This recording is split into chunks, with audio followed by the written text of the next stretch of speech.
Bonjour à toutes et tous. Aujourd'hui, on se retrouve pour découvrir cette nouveauté à absolument voir au cinéma pour le mois de mars. Alors restez bien jusqu'à la fin pour ne rien manquer. On est parti. Commençons avec Mikey 17. L'histoire suit Mikey Barnes, interprété par Robert Pattinson, un consommable humain envoyé sur une planète hostile pour participer à sa colonisation. Chaque fois que Mikey meurt, ses souvenirs sont transférés dans un nouveau corps, lui permettant de reprendre sa mission sans interruption. Cependant, après 6 morts, Mikey 7 commence à comprendre qu'il y a plus derrière cette tâche répétitive et dangereuse. À mesure que les vérités cachées de son existence se dévoilent, il est confronté à des choix qui pourraient bouleverser l'ordre établi sur cette nouvelle planète. Mais que se passerait-il si Mikey 17 survivait à Mikey 18? En associant une narration captivante, des performances exceptionnelles et une réalisation visuellement époustouflante, Mikey 17 s'annonce comme un événement cinématographique majeur de 2025. Bong Joon-ho, à travers ce film de science-fiction audacieux, pourrait bien offrir une nouvelle réflexion poignante sur l'humanité, digne de ses précédents succès. Mikey 17 s'adresse à un public amateur de science-fiction philosophique, rappelant des œuvres comme Blade Runner 2049 ou encore Moon. Les fans de films comme Interstellar retrouveront des thématiques communes autour de l'exploration spatiale, du clonage et des dilemmes éthiques. Le génie de Bong Joon-ho réside dans sa capacité à transformer une histoire de colonisation planétaire en une réflexion profonde sur la condition humaine, le sacrifice et le sens de l'existence. Alors si c'est un film qui t'intéresse, sache qu'il sort dans nos salles le 5 mars 2025. In the Lost Lands. In the Lost Lands, réalisé par Paul Anderson, transpose à l'écran une nouvelle écrite par George Martin, l'auteur derrière l'univers mythique de Game of Thrones. Cette épopée fantastique met en scène Mila Jovovich dans le rôle de Grey Alice, une puissante sorcière capable d'exaucer les vœux les plus insensés, et Dave Bautista qui incarne Boyd Shay, un guerrier énigmatique.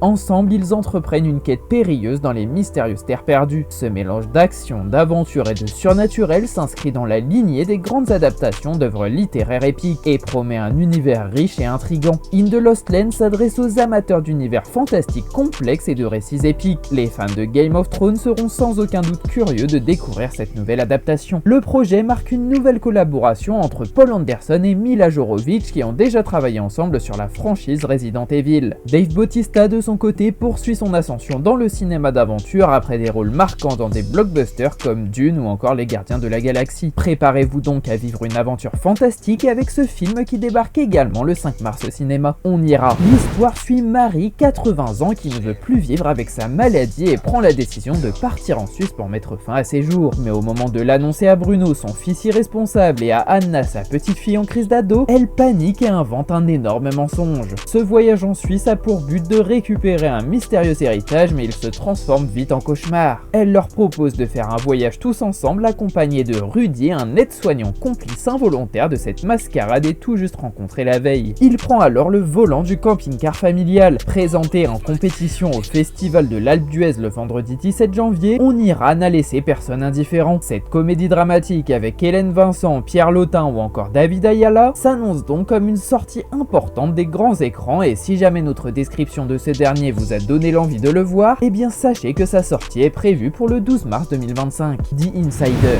Au cours de son voyage à la découverte de lui-même, l'homme est également confronté au devoir d'aimer et de défendre sa patrie et se retrouve à 3 carrefours importants de sa vie. Dans The Insider, Steven Soderbergh, réalisateur de Ocean's 11 et Trafic, revient avec un thriller d'espionnage où tension, dilemme personnel et patriotisme s'entrechoquent. Écrit par David Koepp, scénariste de Mission Impossible et La Guerre des Mondes, le film suit un protagoniste à un tournant décisif de sa vie, pris entre devoir, trahison et quête identitaire. Porté par une distribution 5 étoiles menée par Cate Blanchett, Michael Fassbender et Roger Jean Page, The Insider promet des jeux de pouvoir intenses et des rebondissements maîtrisés dans un univers d'espionnage aussi élégant que dangereux. Avec une intrigue mêlant psychologie des personnages, choix moraux déchirants et enjeux géopolitiques, The Insider devrait séduire un public en quête de récits profonds, bien écrits et portés par une réalisation magistrale. The Insider promet donc d'être le thriller d'espionnage captivant de l'année à ne pas manquer. Alors on vous conseille de prendre votre place dès maintenant pour le 12 mars prochain. Blanche-Neige.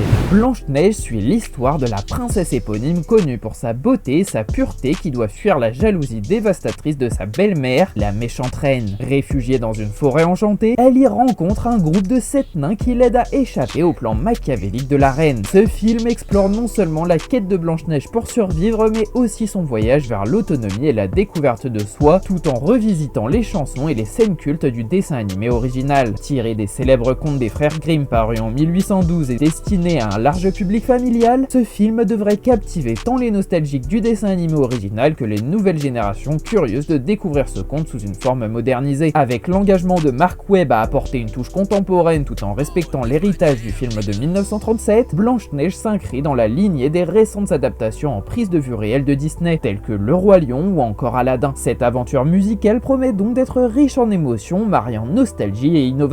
Avec un casting de premier plan et une vision créative audacieuse, ce film pourrait bien redéfinir le conte pour une nouvelle génération de spectateurs. Alors préparez-vous à redécouvrir ou à découvrir l'un des contes les plus aimés de Disney dans une version inédite qui arrive le 19 mars 2025 au cinéma. The Altonites. Dans The Altonites, Barry Levinson, réalisateur légendaire de films comme Rain Man, s'associe au scénariste Nicolas Pileggi pour revisiter un épisode marquant de l'histoire de la mafia italo-américaine. Au casting, Robert De Niro, icône incontournable des films de gangsters, partage l'écran avec Debra Messing et Cosmo Jarvis dans une reconstitution fascinante des tensions entre deux patrons de la mafia, Vito Genovese et Frank Costello, au cœur des années 1950. Ce drame policier thriller nous plonge au sein des rouages sombres du crime organisé à travers l'histoire. The Altonites s'adresse aux amateurs de films de gangsters historiques, particulièrement ceux qui ont été captivés par des œuvres comme Le Parrain ou encore Les Affranchis. Les fans de Robert De Niro, dont la présence à l'écran promet des performances mémorables, trouveront dans ce film un prolongement de sa riche carrière dans des récits criminels intenses. La combinaison d'une mise en scène précise de Barry Levinson, d'un scénario écrit par le maître du genre Nicolas Pileggi et d'une intrigue inspirée de faits réels confère au film une profondeur et une authenticité rares. Toutefois, ceux qui préfèrent les récits plus légers pourraient trouver le ton sombre et dramatique du film moins accessible. Dans tous les cas, si vous êtes intrigué par cette nouvelle fiction ou que vous souhaitez aller voir autre chose que Blanche-Neige, eh bien sachez que la date de sortie est prévue pour le 19 mars. Le joueur de Go. Autrefois un valeureux samouraï appartenant à un clan réputé, Kakunoshin, aujourd'hui un ronin en perdition, qui après avoir été accusé d'un crime qu'il n'a pas commis et perdu sa femme, se voit confier la responsabilité d'élever sa fille Kinu dans la pauvreté la plus totale. Malgré l'ombre qui plane sur son existence et sur son nom, Kakunoshin n'a jamais perdu son honneur de guerrier. Désormais rangé, il est devenu un joueur de Go respectable, qui ne s'adonne jamais à la triche ou aux bassesses de l'esprit. Néanmoins, lorsque son passé ressurgit dans son quotidien et qu'enfin la vérité éclate au grand jour, il ne peut s'empêcher de désirer se venger, quitte à mettre en péril la vie de sa famille et tout ce en quoi il croyait jusqu'ici. Si les derniers films de samouraï arrivent difficilement à la cheville des plus grands chefs-d'œuvre du genre, le joueur de Go parvient à rendre brillamment hommage à l'âge d'or du cinéma de samouraï tout en modernisant résolument le genre. Derrière cette reconstitution historique visuellement splendide et d'une humanité rare se cache une quête existentielle par-delà l'ombre et la lumière. Ce qu'on appelle le beau n'est d'ordinaire qu'une sublimation des réalités de la vie. Ce qui rend ce film historique si moderne, c'est le changement d'état d'esprit de ce héros qui s'écarte finalement peu à peu du chemin imposé à l'élite guerrière japonaise pour avancer au gré de son destin et des paysages, au gré de l'amour et au gré du deuil. Un film passionnant à retrouver le 26 mars dans les salles obscures. C'est terminé, merci d'avoir regardé cette vidéo jusqu'à la fin. N'hésite pas à déposer ton like et à t'abonner avant de partir si tu veux plus d'infos sur le cinéma. À la prochaine.